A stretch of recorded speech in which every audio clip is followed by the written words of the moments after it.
Section 1. You will hear a customer phoning a builder to discuss some work she would like him to do on her home. First, you have some time to look at questions 1 to 6.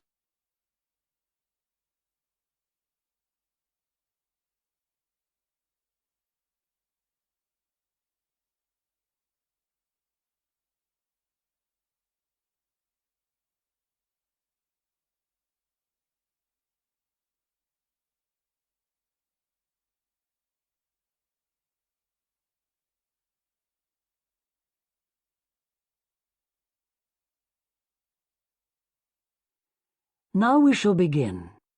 You should answer the questions as you listen, because you will not hear the recording a second time. Listen carefully and answer questions 1 to 6.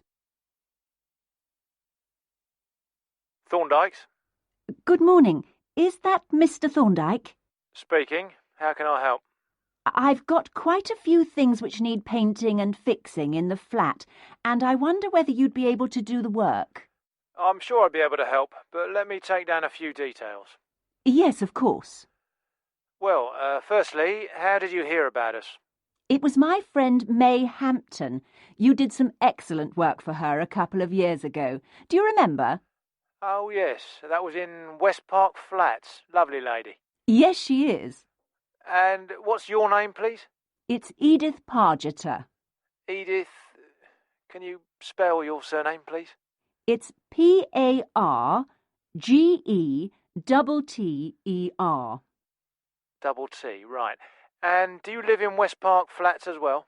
No, actually, it's East Park, flat 4. Oh, right. That's over the road, I seem to remember. Quite difficult to get to. Yes, it's at the back of the library. Right, I know. And what's your phone number? 875-934, but I'm out a great deal in the afternoons and evenings. So would the best time to ring you be in the morning? Yes. Fine, I've made a note of that.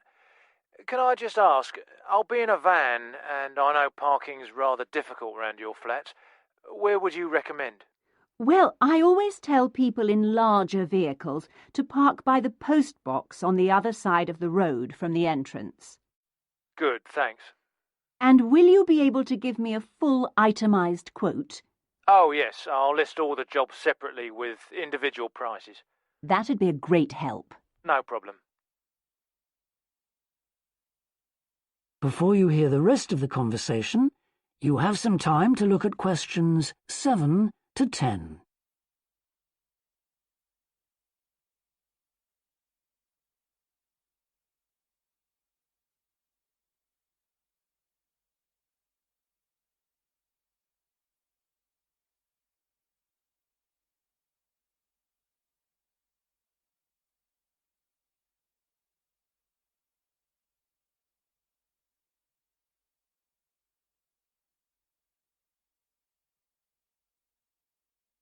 Now listen and answer questions 7 to 10. Now, what would you like me to do? Firstly, and most urgently, is in the kitchen. With all the weather damage, the glass in the door has cracked, and I'd need that fixing. I presume you mean replacing? Oh, yes, and as soon as possible. What I'll do is come round tomorrow morning and do that immediately. Oh, thank you so much. The other things aren't so urgent, but... Now, I'll make a note of everything you want doing. Well, in the kitchen, I'd like some painting doing. All the kitchen walls? Just the area over the cooker. It's very greasy. Right, it does tend to get that way. Yes. Well, if you want a proper job done, what I'd need to do is strip the old paint and plaster it about a week before I paint it. Of course. Now, May tells me you also do work in the garden. That's right. Well, I'd like you to replace a fence. Just one? Yes, at the far end. Fine, shouldn't be a problem. And that's the lot. Fine. Yeah, as I say, I can come round tomorrow morning to look over things with you. Well, that's great, thank you. So, I look forward to seeing you tomorrow at... That is the end of section 1. You now have half a minute to check your answers. Section 2. You will hear a recorded talk giving an introduction to the historical theme park of Manham Riverport in England. First, you have some time to look at questions 11 to 15.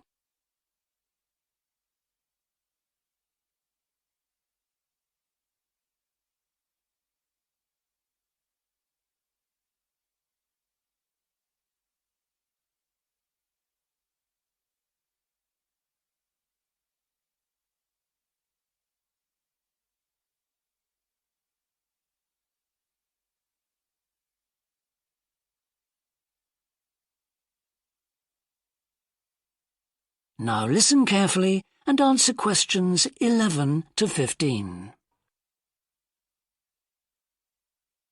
Welcome to Manham Port, where 1,000 years of history are brought to life. All the family can enjoy a day out at Manham. Visit our copper mine. See models of the machinery it used. Have your photo taken in 19th century costume. Experience at first hand how people lived at different stages throughout history, and especially how children studied, worked and played. The port of Manham is located in beautiful and peaceful countryside, on a bend in the great River Avon, and developed here because it's the highest navigable point of the Avon. Boats can go no higher up this river, and proved a handy place to load and unload cargo to and from the sea, which is over 23 miles away.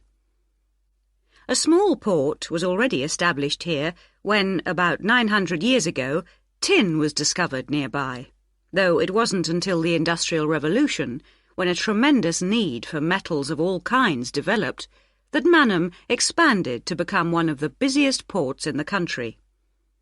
And because it was already so busy, prospectors began to look for other minerals, and by the end of the 19th century, lead, copper, manganese and arsenic were added to the cargoes leaving Manham. In the early days, the ores had been smelted or processed in the same area they were mined. But as demand grew, the smelting process required huge factory furnaces or fires to melt the metal from the rock, and there was not enough coal in the local area, so the rocks containing minerals had to be shipped long distances. Sadly, in the 20th century, the great port of Manham declined, and thousands of workers were forced to emigrate out of the area. The building at the port fell into disrepair, and the place became almost forgotten. But then the Manham Trust was formed to conserve the historical resources of the area. It organised scores of local volunteers to remove undergrowth to find the original outlines of the installations. It then brought in paid professionals to match installations with maps of the original port complex and to set about reconstructing it. Today, you can see the results of this ambitious programme of restoration. The intention, and we believe this will be realised before the end of the year, is to return Manham Port to the condition it reached at its peak as the greatest copper port in the country. Before you hear the rest of the talk, you have some time to look at questions 16 to 20.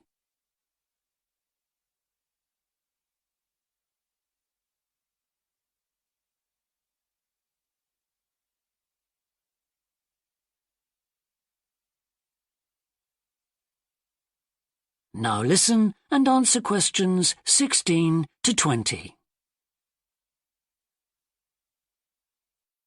But what can you do and see on your visit today? Here are just a few highlights. We suggest you start with the visit to the copper mine. Travel on converted mining trains and journey into the depths of the mountain along seams once worked by hundreds of miners. Watch out especially for the great pumping machines which rid the mine of water.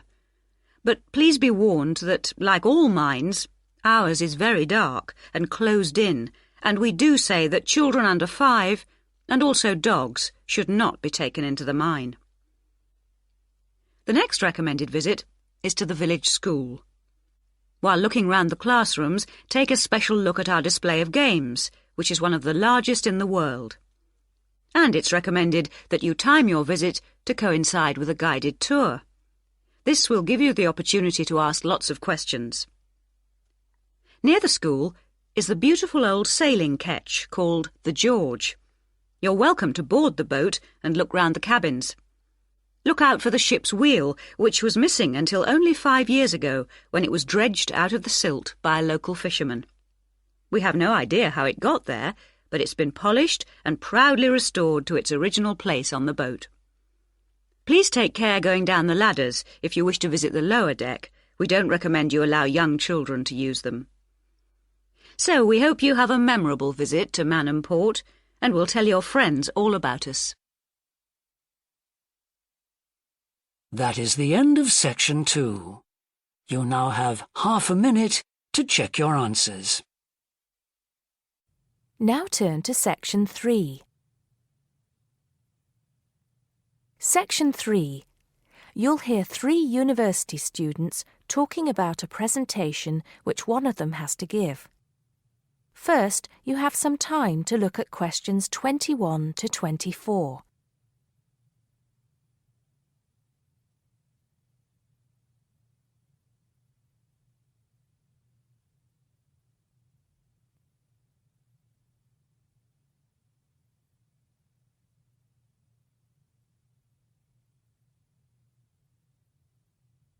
Now listen carefully and answer questions 21 to 24.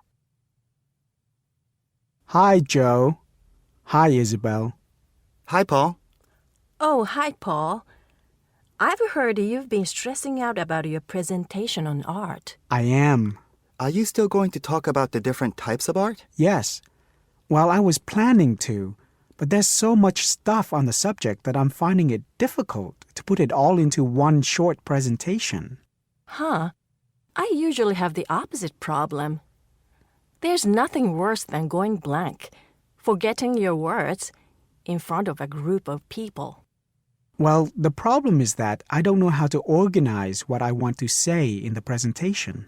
Well, you know everything there is to know about the subject. It's just a question of selecting what you want to talk about. Well, there's a lot to discuss about the different periods in art. That's a good way to start. Then you can bring in how specific types of art were popular in each period. Yes, like how sculpture was popular in the classical period and paintings were popular in the Renaissance period. And how now a wide variety of media are used to create modern art. As long as you keep it concise, because it's a large area, there's so many periods and movements in art, and you don't want to just list them one by one. I agree. An explanation of the movements and periods in art wouldn't be too long. You're right. I need to just pick out some key points. Just mention the periods quickly so that I can move on to the real topic of the presentation. Yes, the variety of art, like sculpture, paintings, installations. I have an idea. Why don't you prepare a timeline to show to the class? That would be a nice visual, and it would focus your ideas so you don't get too sidetracked. Great idea. It would certainly cut down on time. Right then. Where are we? You'll begin with a very short introduction to the historical periods of art. Then, you'll talk about popular types of art within these periods. That's sorted. Maybe you could also mention some key works of art in each period, like the Venus de Milo statue or the Scream by Edvard Munch, and give some interesting facts on them. That's not a bad idea, because it does give people a frame of reference when I talk about specific kinds of art. After giving a historical context, I should really talk about different forms of art, shouldn't I? Yes, you should. After that, you can conclude with a question on what is considered to be art. Now, that would be really interesting. Yes, comparing the traditional views of art with modern views. Exactly. I think I'll have a collection of pictures, including famous pieces of art from classic to modern, projected on the wall, like the Mona Lisa and some pop art, and ask people whether they think it's art or not. Before you hear the rest of the conversation, you have some time to look at questions 25 to 30.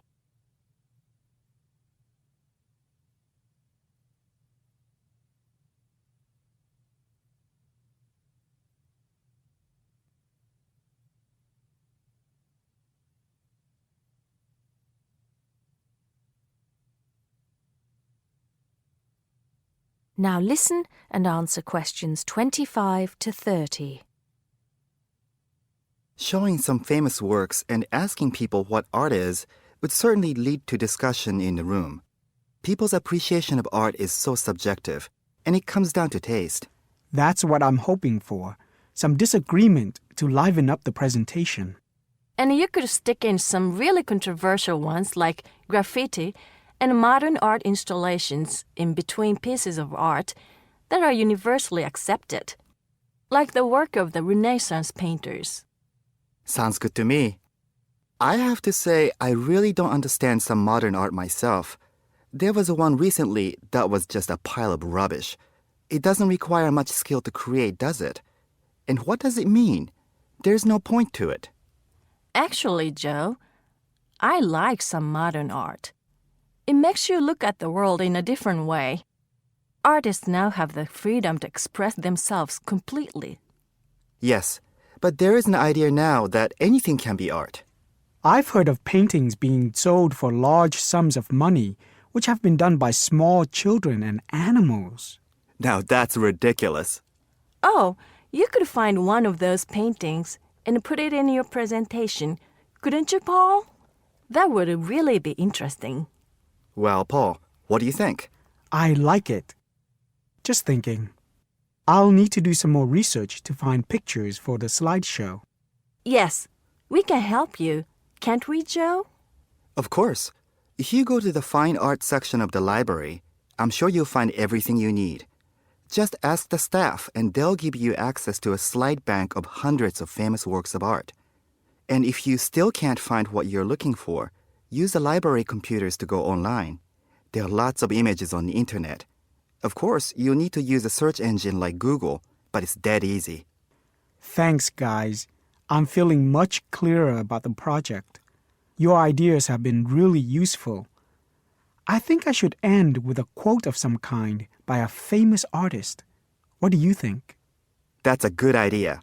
Now let's go to the library and see what they have. That is the end of section 3. You now have half a minute to check your answers.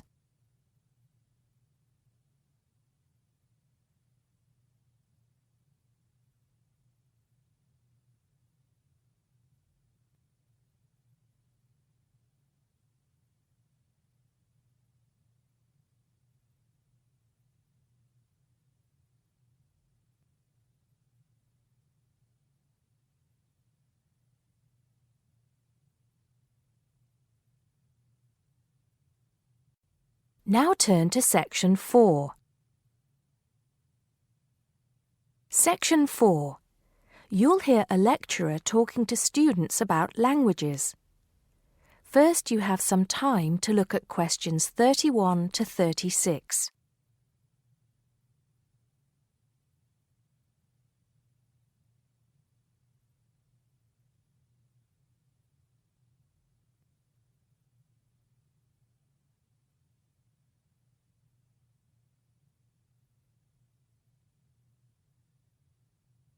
Now listen carefully and answer questions 31 to 36.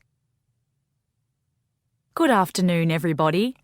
Today, in the first lecture on anthropology, we're going to look at languages and how they are disappearing fast and what effect that's having on people and the world as a whole.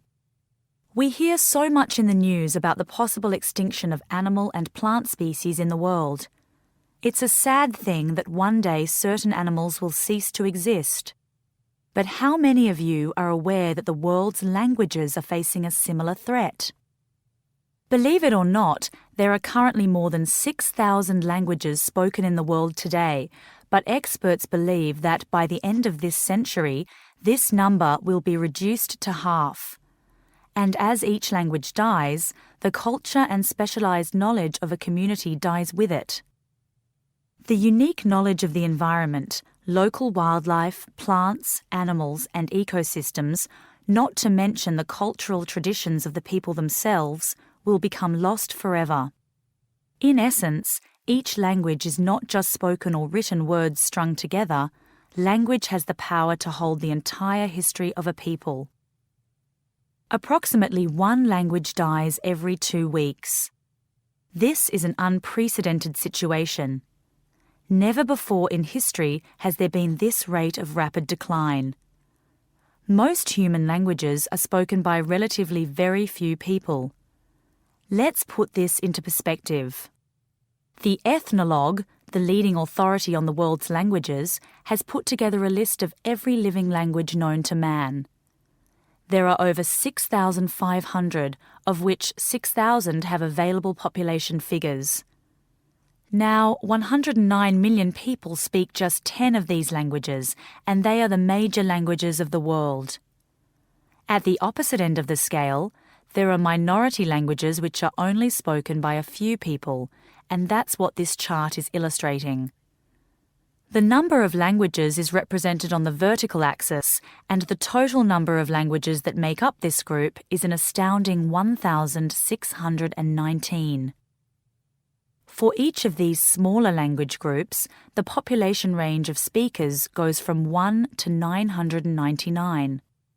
Even more incredible is the fact that out of these small languages, over 200 of them have a speaker population ranging from just 1 to 9.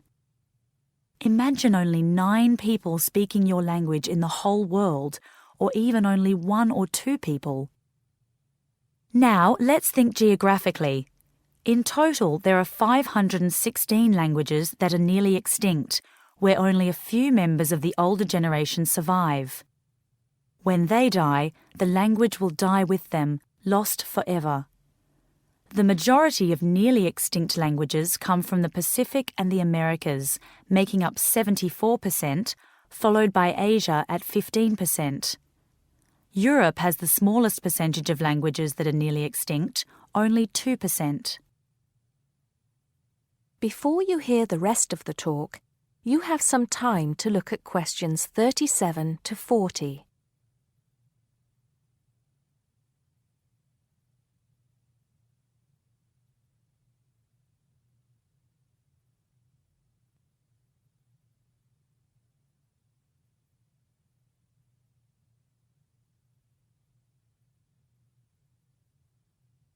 Now listen and answer questions 37 to 40. Entire languages which have survived for centuries are disappearing as we speak. But why is this happening now? There are several reasons for a language's demise.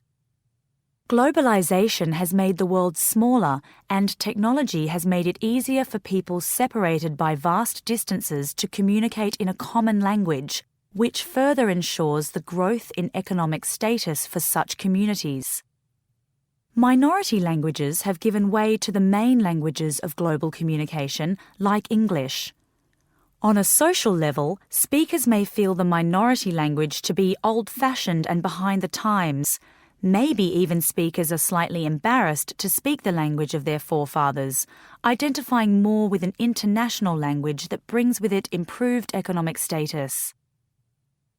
Now, some do argue that a reduction in the number of world languages is inevitable, and anything to ease communication between nations is a good thing, and granted, there is a point to be made there, but what are the long-term implications of this?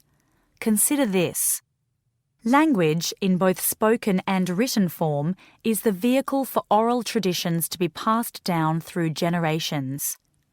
When a language becomes extinct, this link is broken and these oral traditions are lost.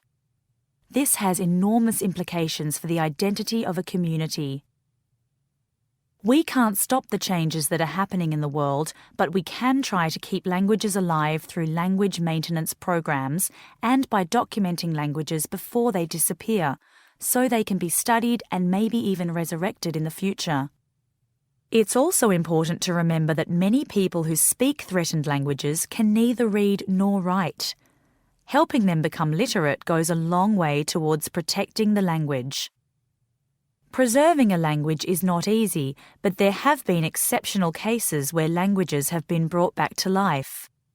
In Ireland, Irish Gaelic, once a dying language, through national determination is now spoken by 13% of the country's population.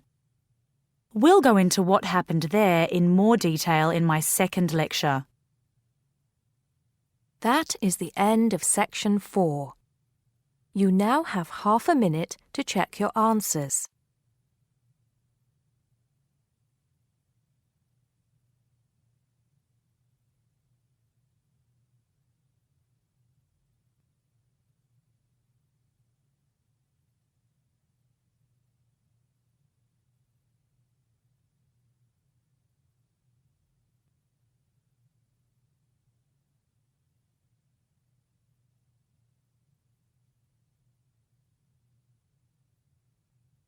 That is the end of the listening test. You now have 10 minutes to transfer your answers to the listening answer sheet.